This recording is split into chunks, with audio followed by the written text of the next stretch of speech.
Hey, what's going on guys? Raj here, back with a video today on some fragrance acquisitions which I bought over the past few months. I'm just going to show you a selection of some of the fragrances and say a few brief words on some of them. Just before I get into all of that, I just want to wish everyone a happy 2013, happy new year. Also hope you had a great Christmas, and I wish you the best of luck this year. And if you're a fragrance reviewer, I wish you the best of luck for your channel also. Also want to say thank you to Al, Fragrance Fanatic 1. He did a recent shout out on one of his giveaway videos where he mentioned me and two other reviewers, and that helped to bring some attention to all of our channels, and I really appreciate that, man. Really good of you to do that, so thank you.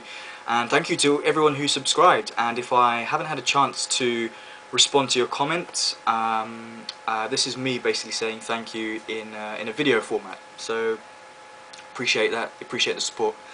Let's just get into a few fragrances which I've purchased since my last video over the past few months. Normally what I do is that I won't go through every single one, and these won't be reviewed anytime soon. I like to kind of get to grips with a fragrance first. Unless I've had it in a decant, then I'll probably know about it already.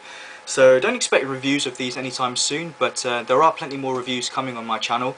I've been focused a bit more on the discussion list, you know, top 10 kind of thing.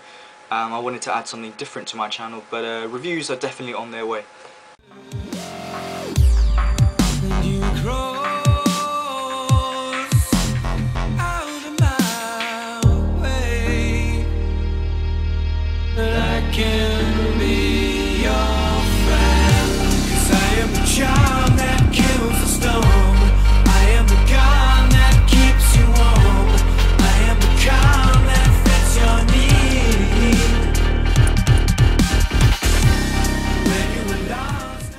First up is a fragrance from, I forgot the name, Michael Kors for Men. Love this fragrance. Great design of the bottle as well. I love the cap. It looks like a marble effect going on there. This fragrance is basically like a sweet pipe tobacco, herbal affair going on there. Slightly boozy with a, not rum, it's like a whiskey accord in here.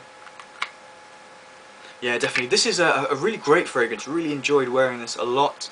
Reminds me in some ways of Lalique pour Homme, and I think it would be appreciated by an older gentleman. You know, fragrance can be worn by any age, but I think an elder gentleman would just appreciate this. Love this a lot. Great fragrance from Michael Kors.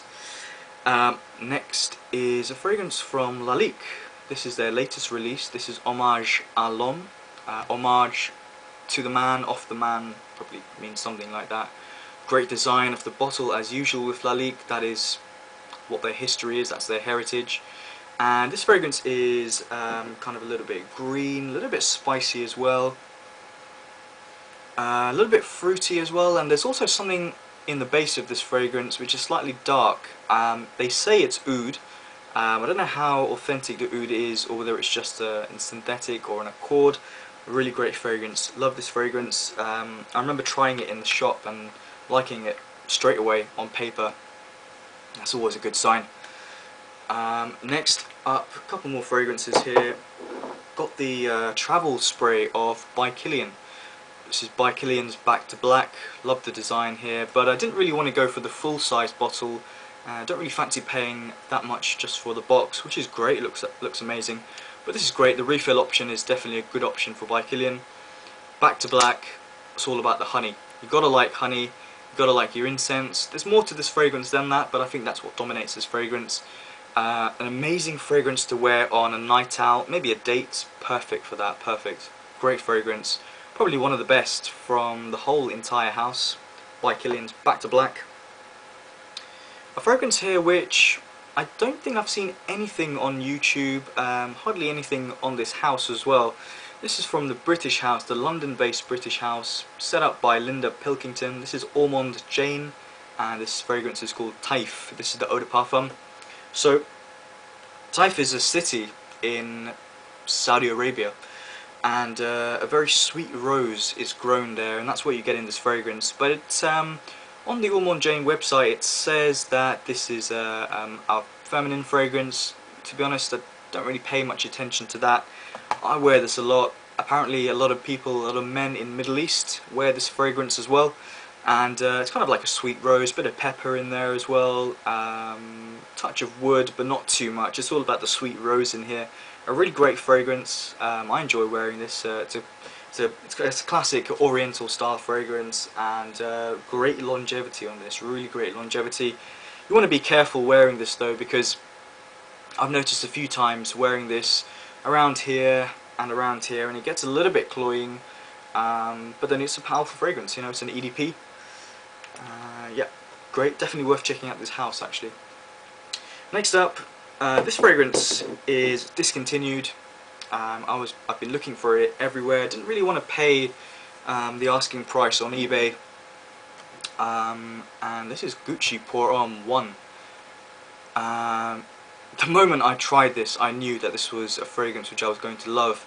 The thing is, I actually tried this in a local fragrance store where I live a few months ago, and it's not a department store, it's like an independent retailer, and he only had this in the aftershave version, which I didn't want to buy, but I smelt it there and loved it, and I knew I was going to like it. The note breakdown, I knew all about the note breakdown and watch other people's reviews, and I just felt it was going to be a fragrance for me. Love the sweet incense in here, probably one of the best value incense fragrances out there.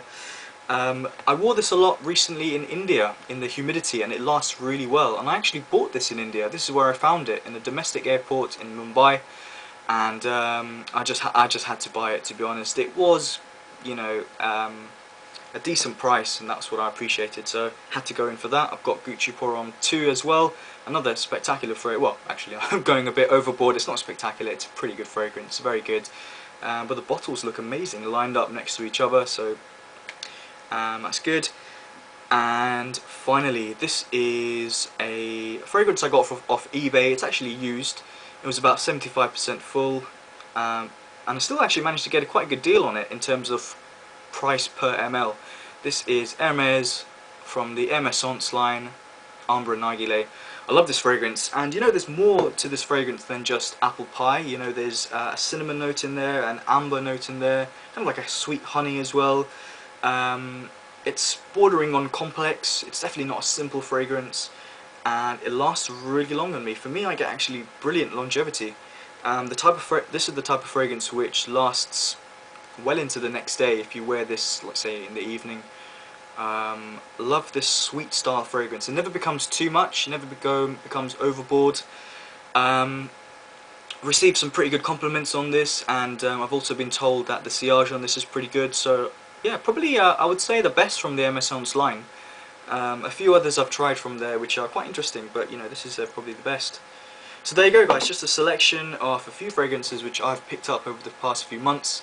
As I said, you know, reviews of these won't be imminent. I like to take my time with fragrances and review them when I feel comfortable, and I've tested them out in all different occasions.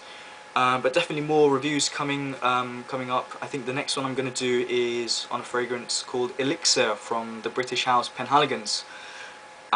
So stay tuned for that, and a few more discussion based videos as well.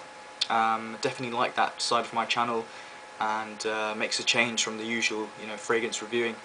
So thanks for watching, and see you soon.